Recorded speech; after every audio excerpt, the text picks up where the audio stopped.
Hey everyone, ready for a deep dive into something kind of controversial today? Yeah, we're going deep into Infowars territory. You know, the media platform with Alex Jones at the helm? That's the one! The guy known for his, well, let's just say bold claims. Exactly. But this deep dive isn't about his usual headline grabbing stuff. No, no. This is about the people who used to be his biggest As supporters. ones who were right there with him, you know. And now they're speaking out. So we're looking at this compilation of sorts. It's put together by Adam Green, a citizen journalist who runs the No More News YouTube channel. Right, and he's gathered all these testimonies from former Infowars employees and associates. And let me tell you, they are not holding back.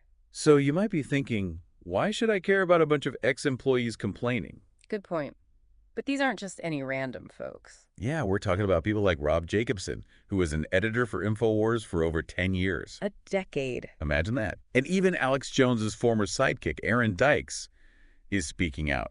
And his wife, Melissa Melton, who also worked at Infowars, backs him up. So there's definitely something going on here, right? Oh, absolutely. The sheer number of people coming forward is pretty striking, and what they're saying is even more so. Lay it on us. What are some of the accusations? Well, there's the usual stuff, claiming Jones is untrustworthy and lacks integrity. That's par for the course, I guess. But it gets more intense. There are claims that Infowars has become a pro-Trump propaganda machine, Well, and that Jones himself is a, and I'm quoting here, Zionist shill. hold on. Zionist shill. Hmm.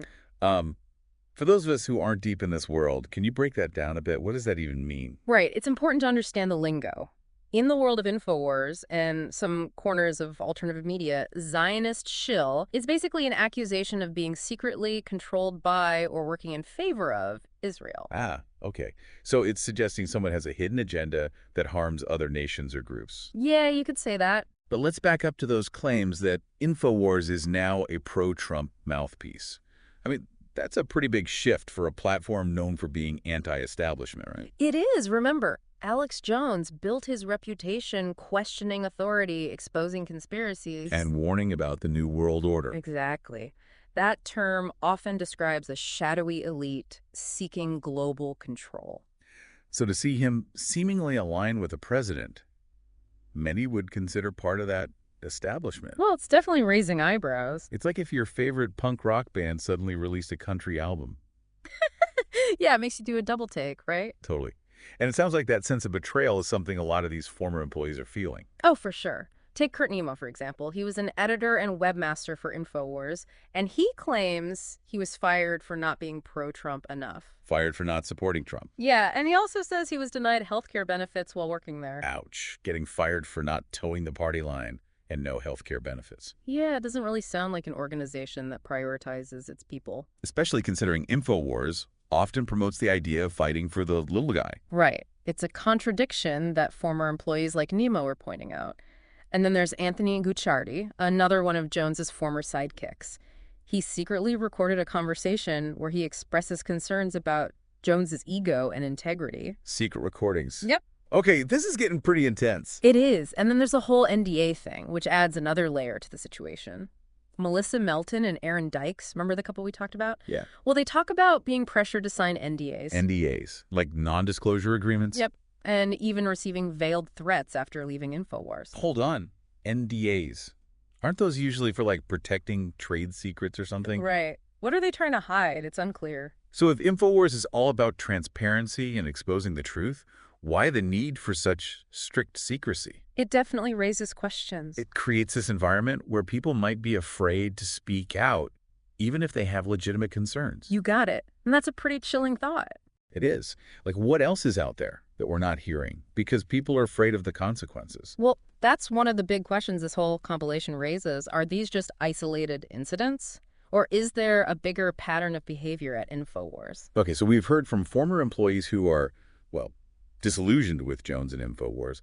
But are there people outside of that inner circle who are echoing these concerns, people who weren't necessarily on the inside? Oh, absolutely. Even some of Jones's longtime guests and allies in the alternative media world are speaking out. Really? Yeah. People like David Icke, the guy known for his, let's say, unique theories. Even he's criticizing Jones. And get this, even Ron Paul. Wait, Ron Paul? Yeah. Like The former congressman and libertarian icon? The one and only. Even he's criticizing Jones's shift toward pro-Trump rhetoric. Wow, Ron Paul isn't exactly a fan of the mainstream media, so to hear him criticizing Jones suggests this is about more than just political disagreements, right? Ron Paul actually accused Jones of sounding like a, get this, neocon with his pro-war stance. A neocon. Yep. And this is especially regarding North Korea. Interesting. Why is that significant? Well, because neoconservatism is usually associated with, hawkish foreign policy and interventionism ideas that Jones previously opposed. So it seems like Jones's shift towards pro-Trump content is alienating even those who share some of his anti-establishment views. But what about the specifics? Like, what kind of pro-Trump narratives is Infowars actually pushing? Well, one example that really stands out is this Infowars article claiming that hurricanes and earthquakes are God's punishment for America's lack of support for Israel. Wait, what? Hurricanes and earthquakes as divine retribution. You got it. That's a bold claim, even for Alex Jones. It is.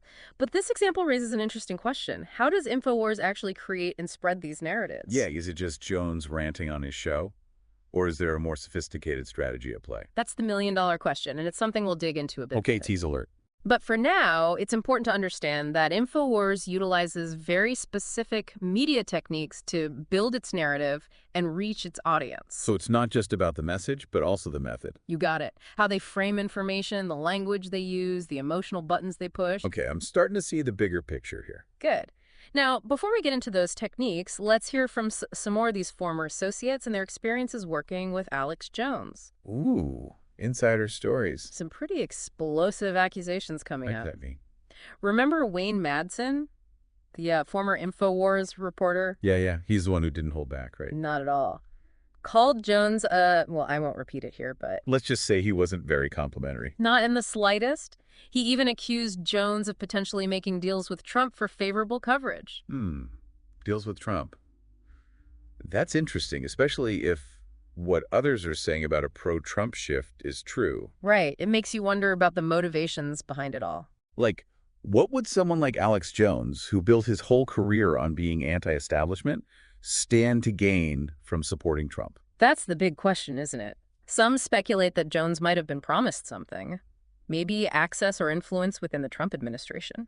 Ooh, inside connections. Maybe even a platform on a mainstream cable news network. Trading up? Who knows? So maybe it's not just about ideology then, but also about opportunity.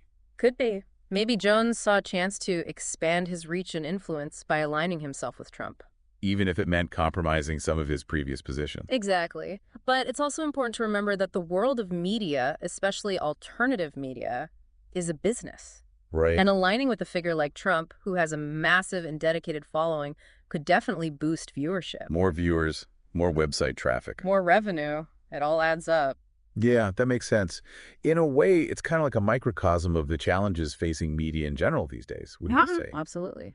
This need to balance journalistic integrity with the realities of the business. Especially in a world where attention equals money. Exactly.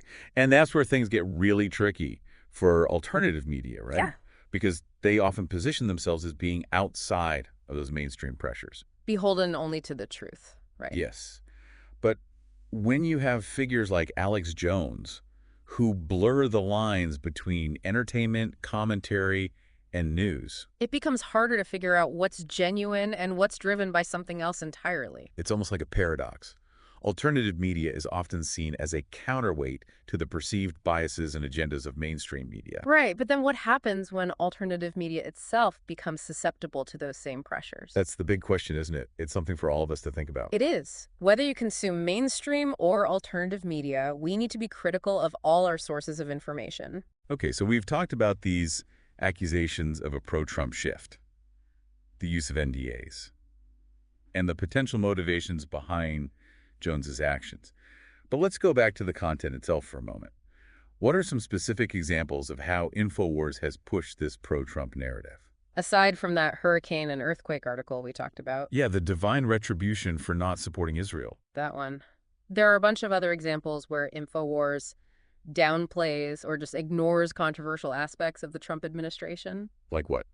Well, they often portray Trump as this secret warrior, battling the deep state. Wait, hold on. Can you explain that deep state idea a bit more? It gets thrown around a lot, but I'm not sure everyone really understands what it means. Yeah, it can be confusing. Deep state is basically this term used to describe a hidden network of powerful individuals. Moving behind the scenes. Right. They're often within government agencies and intelligence services, supposedly manipulating events and controlling policy. Pulling the strings. Exactly. And in the Infowars worldview, the deep state is often portrayed as the true enemy, pulling the strings of both political parties, undermining national sovereignty. So in this narrative, Trump is like the lone hero fighting against this shadowy cabal. Exactly. And this framing allows Infowars to do two things at once. Like what? Praise Trump. Okay. And still maintain their anti-establishment credibility. Clever. But what about the things Trump has done that seem to contradict this whole narrative? Right. Like his ties to wealthy donors, his cabinet appointments. His policies that benefit corporations. It doesn't really fit with that whole draining the swamp message he campaigned on. It doesn't, does it? And this is where Infowars engages in, let's call it selective reporting. Selective reporting. Yeah, highlighting things that support their narrative while ignoring or downplaying things that contradict it. So it's like they're only showing you the parts of the story that fit the narrative they're trying to create. Exactly, like a carefully edited highlight reel. And this is where those media literacy skills we talked about earlier become so important. Right. Being able to recognize how information is being framed and manipulated. Exactly. It's not just about fact-checking individual claims. It's about understanding the broader context, the motivations of the source. And the techniques they're using to try and influence us. Exactly. And when we apply that critical lens to Infowars, what we see is a platform that's seemingly abandoned its core principles. In favor of a pro-Trump agenda. Yep. And they often rely on misleading information, emotional appeals, fear-mongering, all those sorts of things to achieve their goals. Okay, so that's pretty concerning, right? Especially considering how much reach and influence Infowars has within certain circles. It is. It makes you wonder how many people are actually being swayed by this kind of rhetoric and what the long-term consequences might be. That's a really good point. It brings up an even bigger question. What does this situation tell us about the state of alternative media as a whole? Yes. The million-dollar question. Is this just an isolated incident with Infowars? Or is there a broader trend of alternative media platforms becoming more aligned with mainstream political agendas? That's what we're going to explore in the next part of our deep dive. We're going to look at the challenges facing alternative media, the role of algorithms and echo chambers in shaping online discussions. Ooh, algorithms and echo chambers. Everyone's talking about those. And what it all means for the future of information in the digital age. Welcome back, everyone. We've been talking about, well, a lot regarding Infowars, Alex Jones, and all those accusations from his former colleagues.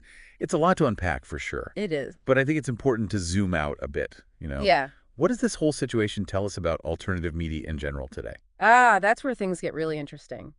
Because the Infowars situation, it's not just about one website or one personality. It kind of highlights this fundamental challenge that alternative media faces as a whole. Which is? How to stay true to that idea of independent, unfiltered information. In a world that's totally dominated by algorithms, echo chambers, and the need to, pay the bills. Keep the lights on. Exactly. So it's like this constant tension between sticking to your principles and just surviving in a media landscape that's increasingly driven by clicks and views and ad revenue. Right, and maybe even the temptation to, align yourself with a powerful figure like Trump if it means a bigger audience, more influence. Exactly. It's like that old saying, don't bite the hand that feeds you, but way more complex. Definitely. Because platforms like Infowars, they rely on their audience for support. Right. But constantly catering to that audience's existing beliefs, especially in such a polarized environment, it can lead down a really slippery slope, confirmation bias, potential misinformation. Okay, so let's talk about those algorithms and echo chambers you mentioned. We hear about those all the time, Right. But I'm not sure everyone really understands how they work. Yeah, good point. Algorithms are basically like sets of instructions. Social media platforms and search engines, they use these algorithms to decide what content you see. Oh, interesting. So they're designed to show you stuff they think you'll be interested in, based on your past behavior. Like what I click on? Yeah, likes, searches, all that. So the more I click on, say, articles about conspiracy theories. The more the algorithm is going to feed you similar content. Ah, so that's how echo chambers form. You only see information that confirms what you already believe. Exactly. So you're less likely to come across opposing viewpoints or information that challenges your worldview. And this can happen to anyone, right? It's not just a Yeah. conservative or liberal thing. No, not at all. Echo chambers can form around any belief system or ideology. The real danger is that they can create this distorted sense of reality. It's like living in a bubble, right? Exactly. Everyone agrees with you, and dissenting voices are like filtered out. So how do we escape these bubbles? That's the tough part. They can be really hard to break out of once you're in them. Those algorithms are constantly reinforcing your existing beliefs. It takes real effort to seek out different perspectives. So what does all of this mean for someone just trying to stay informed? It feels kind of overwhelming. It is. There's so much information out there. But here's the thing. Critical thinking is more important now than ever. We can't just passively consume information anymore. Right. We got to be active participants, questioning everything, verifying claims, seeking out diverse perspectives. So it's not about finding the perfect source or trusting one outlet blindly. Nope.